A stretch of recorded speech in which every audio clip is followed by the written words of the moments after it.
And we are live. Hello and welcome to the Relevate Community live stream. This is Amanda. How are you doing, Amanda? I'm fabulous. How are you, Avon?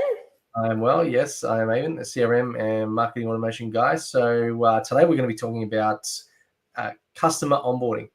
And I think, a lot of times people think about, onboarding. They generally think, obviously, there's employee onboarding. There's, various ways to kind of get someone inculcated into your, whether it's your corporate culture or whether it's your product or something like that. So just going through some of the nuance around that. I think I recently dealt with a software company onboarding. Obviously, there's services onboarding. Have you done any onboarding in your business? Yes. So client and employee onboarding. And it's one of those things, if you don't get it right, it's that first impressions piece, right? If you don't nail it, it's problematic. So is this a good news story, Avon, you're about to tell us, or did you not have a great experience?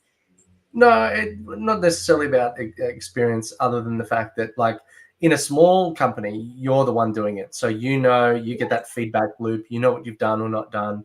And usually when you're growing, you're too busy to do it anyway. So I think as you start to scale up and those hats start to get distributed amongst a number of other heads, that you then need to, onboarding then takes a few people, depending on how complex your product or service is. It could be as simple as a few emails in a sequence, or it could be as complex as several meetings, training, going through reviewing different stages. And when you've got lots of people involved in that customer onboarding, I'm sure you've heard the thing where sales sold it and then the operations team has no idea what to do.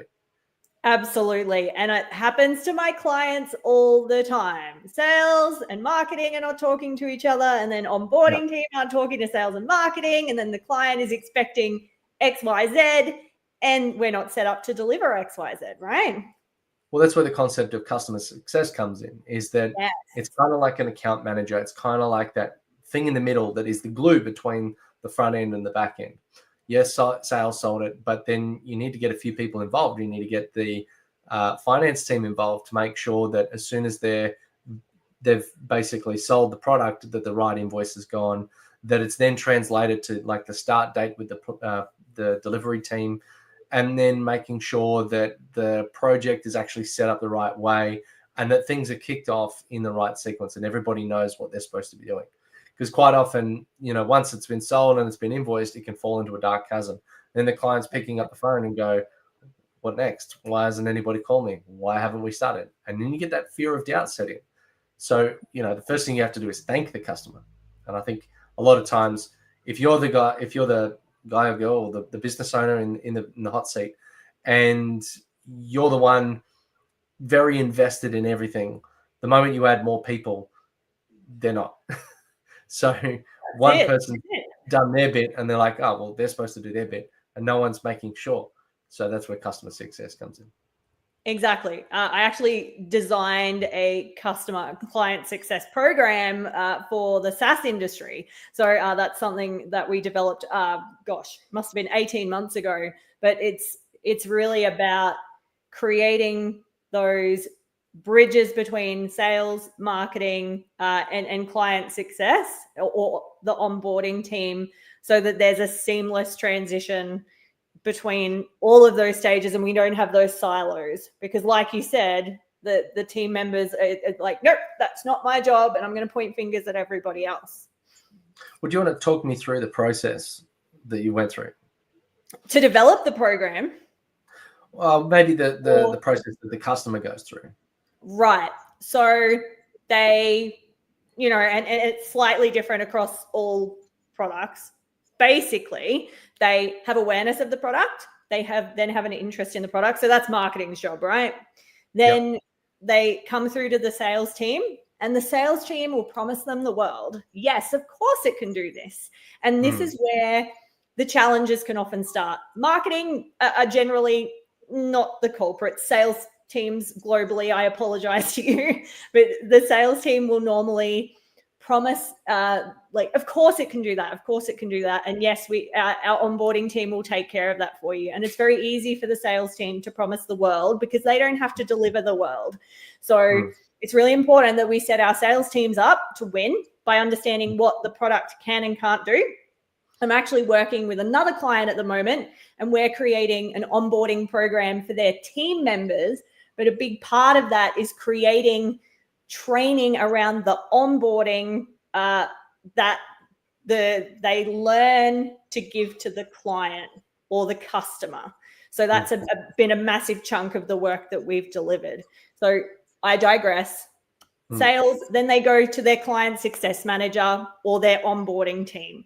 So from there, it's about understanding, okay, what does a win look like to this client or this customer in the first instance? Like, what's their first initial win look like, and what's their big goal? So for example, if it was, and Avon, you could probably speak to this better than I can, if it was a CRM system, maybe they want to use that as part of their process to increase their revenue by 30%. So what would be the first step that you would take them on as a client success manager in that? Well, the first thing, they need to actually use it. A lot of times people will buy a product and never actually use it. So they need to get off the ground. They need to get out of the gates in terms of loading contacts in and, going through questions. Yeah. So we got to set them up to win as the client success manager or the onboarding team. We need to set them up to win to make it as easy as possible for them to do that. So to get everything loaded up into the system. And you know yourself, what happens if they're not using the software? Churn. They'll opt out, they'll unsubscribe. So, and Avon, so what process do you follow to ensure that, where they're meeting their obligations? Because as much as we have an obligation to set them up to win, they've got an obligation to do things on their end. How do you make sure they're meeting their obligations? Well, it kind of starts well and truly before the interaction really begins. Quite often there'll be, ideally people are researching products before they'll ever put an email in anywhere. Yeah. So having publicly available content, demos, videos, examples, in particular case studies. No one really knows how to use the tool until they can see themselves in it. So, those industry case studies are massive. And then once they're in and maybe in a trial or something like that, and this can often be before a salesperson reaches out, and they might be ignoring the sales teams, but the ability for them to do the trial, but then maybe they quickly jumped in, had a look, got busy, walked away, then did nothing else with it. That's when the marketing automation sequence kicks in to send them a drip feed of content, not too much, just a really basic, this is how you add a contact for the first time. And then that kind of is part of that onboarding to get that, basically get them in the hot seat, using the things, playing with it, touching it, and experiencing what it's like inside the platform. And then once they've got that experience, that makes the stickiness, and then that gets the fear factor, or it's too much. Like that onboarding, we were talking about what's the difference between customer onboarding and employee onboarding. Not a lot. It's just the framing of what they're doing. One, you're giving them money. The other one, you're taking their money. This is true. And so you made a really good point just before, and you were able to connect sort of how marketing and sales and the onboarding team work together really effectively. So what have you done in your business to make sure we're not siloed and everyone's working effectively to get that awesome outcome for the client?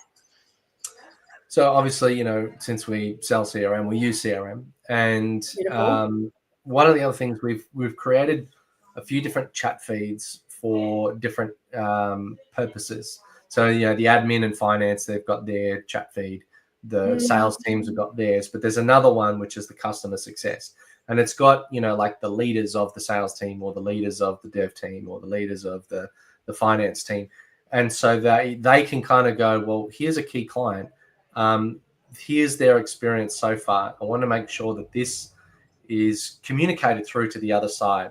And it just helps to bridge the gap. And we have these regular sort of check-ins internally to make sure that everybody's across what's happened. And again, everybody updates the customer record to say, here's the last touch point. Here's the last thing we talked about. Here is a really important thing to know when dealing with X. It could be that, everybody on the operations team has to have, a certain level of security clearance, or have to sign a particular document, and then we have to containerize how we do the work with them.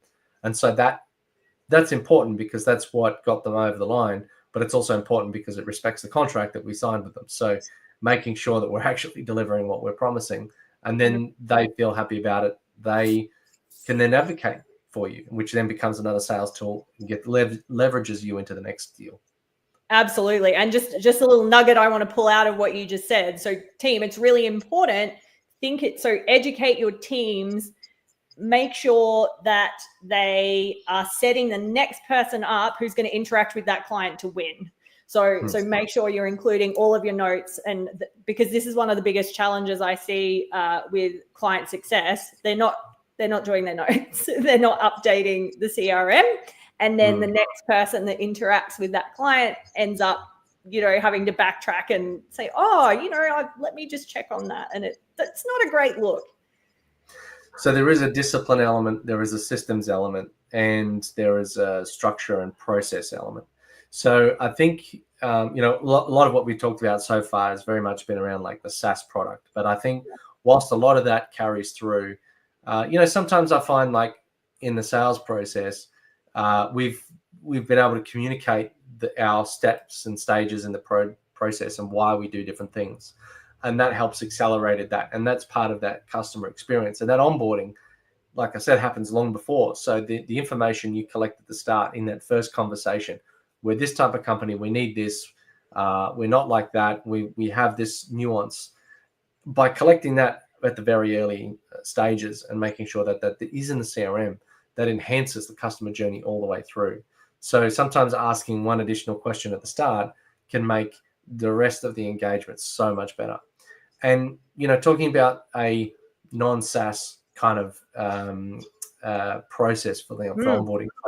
Perfect example is the Relevate community, where when we onboard someone, there's a lot of information. There is a portal with like thousands of articles and courses and all this sort of stuff. It could be a little bit overwhelming. And that's what we want to defeat, is that overwhelm. And that's having things like we have a couple of check-in sessions, hey, you just joined, can you find your way around? This is where you find this, okay, contact people. Here's your point of contact.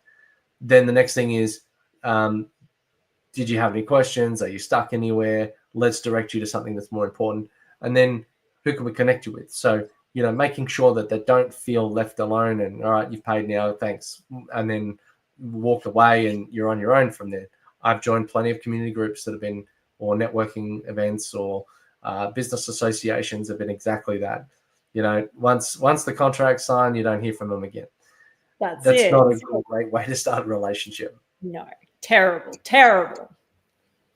Yeah, we're not about that. No, definitely not. So what are some of the roadblocks you've seen in customer onboarding? What's some bad examples? So let's say you've gone through the onboarding process with the client. You understand what their first wins look like. Maybe we've even set them up with through the marketing and sales process, so they're familiar with the product and they've got that stickiness that you were talking about, Avon. So let's say they're at that point. So we've done a good job so far. That's where things can start to fall away, I find. So if we're not logging in to our systems and checking in with the CRM. So when did we last follow up with them? I'll use the SaaS example. I'll keep coming back to it. So we can see, and Avon, I'm sure you've got this transparency. You can see the last time someone logged into something, right, and used it. Have you got that level of transparency? You can see when they've used. Yeah. Beautiful, right? So that would be an example of where things start to fall off. So we're not logging in and checking the data that we have access to. And let's say we sold them a car to go completely different from a SaaS product. Have we set regular check-ins up in our CRM system so that we're calling them every, fortnight, month, 3 months, checking in with them? And asking the question, so checking back to our notes, asking, hey, Amanda, I realize you bought that new car because you wanted to take it on drive days and impress your friends, or whatever the reasoning was. How did that go? So like relating it back to the conversations that you've had previously, making sure that they're actually getting from that product or service the thing that they turned up for and gave over their hard-earned cash for. If it's a service that we're offering, doing a check-in with them after they've been working with us for a couple of weeks, and it could be standardized questions, but we customize them for that particular client. So Avon, you said that you wanted to get your customer onboarding program off the ground. So we've implemented XYZ. How's that going so far? Have you got any feedback? So us doing the next sort of the second, third, fourth, and going on steps is where I see most organizations fall over, because they go through the process, they create a customer onboarding program. And to your point earlier, there's a systems piece, there's a discipline piece, and very often it's that discipline piece that falls over. The other thing, I think people who just maybe would discount or ignore the concept of customer onboarding are missing out, because the upsell and cross-sell and expansion opportunity that comes from checking in with the customer, you know, like maybe you treated them really well, they're really happy, and they go, here's my friend, they're interested in something like this too. Or they might go, you know what, I'll buy another one, you know, something like that. Like, that doesn't happen if you don't keep engaged and keep them positive and keep them happy. So, you know, I think a lot of times when people use sales just to like get it over the line, but then don't have that, you know, this is an actual valuable thing, they miss out on that the expansion opportunity. Land and expand is pretty much how, you know, most major contracts go about, how most major, you know, customers occur. So yeah, look, I think that we've covered a lot of good things on customer onboarding here today. Was there anything else that you would want to add before our listeners? Oh, look, it wouldn't be me if I didn't try to add a little magic in there. Look for opportunities to wow your clients and wow your customers. And Avon, I know you're a rock star at this. So what's a couple of things that you do that wows your clients that maybe they didn't expect? So I think, you know, as you expand your business, and before I get into that, I'm going to say this thing, is that when you've got more people, it gets harder and harder to wow, because you've got other people with different priorities. They're you know, engaged at different levels. They're, you know, there's a communication gap. This person said this thing, but then didn't communicate it to that person effectively. So I think you need to work really hard when you've got a team that's doing the onboarding to make it really, really extra special, because there is a delay. There is that communication, you know, between the channels. You're not just dealing with one person who kind of absorbs it all, can remember everything, and then can do it by feel, because they just know what they've got to do. So you have to go above and beyond. You have to work really hard on the systems, but to wow them, you know, sometimes we give a bag of coffee, you know, or depending on the size, there might be a hamper or something like that. Just something to say thank you to the customer. And I think that that allows them to be more forgiving if there is, you know, some little, not tumultuousness, because then they understand. They know, all right, you're a big enough company. This has got to happen, and that's got to happen, and then this has got to be communicated internally. So it makes it okay to have that communication or those air gaps, but then it makes it impressive because you have that and you're still delivering a good service. Exactly. And I just want to pull out something that you mentioned. So as much as it is harder to wow your customers the bigger you get, it is possible rather to put systems and processes around it. So something, Disney example, you go to a Disney theme park, that, you know, these cast members are doing little magical things for people, creating memories that last a lifetime. As much as it feels like it was an off the cuff thing that they came up with just in that moment, there's systems and processes. They're taught how to come up with these little wow moments, and it's possible to teach your team to do the same. Well, I think there's lots of value in this session for everybody. So Until next time, let's hope everybody stays classy. Do it. Stay classy, everyone.